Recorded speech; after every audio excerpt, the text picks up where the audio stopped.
wanted to be clear on a couple of things. We did have a chance to speak with Jacqueline Craig, and we actually arranged a phone call between Miss Craig and Chief Fitzgerald, and he made the announcement to her that he planned to drop the charges against her and her family, and he probably didn't receive the reception that he had hoped for. We've all heard it said by Dr. King, justice too long delayed is justice denied. For over a month, her and her family have been under the cloud of criminality.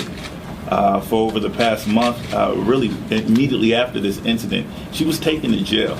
She was placed in handcuffs and placed in a cell with her daughter. Anybody who has had to experience that unjustly knows how humiliating that process is. And so she has been humiliated in the public media, in her community, for the past month.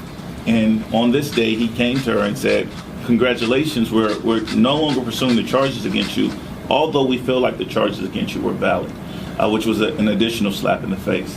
And at the same time, he said, by the way, the person who grabbed and hurt your son will never face those same handcuffs, will never see a cell, will never face felony charges. Now, what they arrested her on was, in fact, Class C misdemeanors. And so Ms. Craig was, in fact, arrested on Class C misdemeanors, and she still had to endure the humiliation of a jail cell, the humiliation of a car ride downtown, the humiliation of being transferred like livestock from one jail to the next, and being held over until her attorneys worked for over 18 hours to see her and her daughter released. That's what we call colored people justice. And when I say colored people justice, it's as if there are two different standards of justice in our country. Justice for people of color and justice for everyone else. And so, no, this is not a celebratory time for us. We've made 4 demands from the beginning. And that demand is the demand that any American would expect. When someone assaults your child, your minor child, you expect that, and they hurt them. That is a felony assault under the Texas law. We demand equal protection under the law for ourselves and for our children, certainly for our women. And so that individual should have been charged with a felony. Their failure to do so is a failure, not a day of celebration.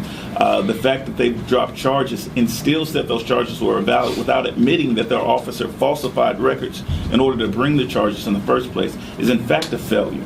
The fact that they failed to fire an officer who has been now exposed as someone who has continually engaged in excessive force is a failure. And the fact that that officer to date the district attorney has not contemplated charges.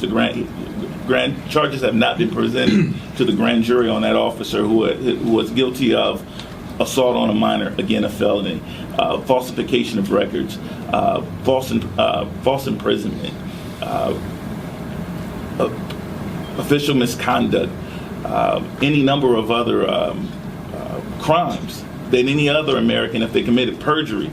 If any other American, if they committed, they would be facing jail time. To say that person will endure a 10-day vacation and is back on a job, although in another location other than the Craig family home, is a failure of the Fort Worth Police Department and the city of Fort Worth.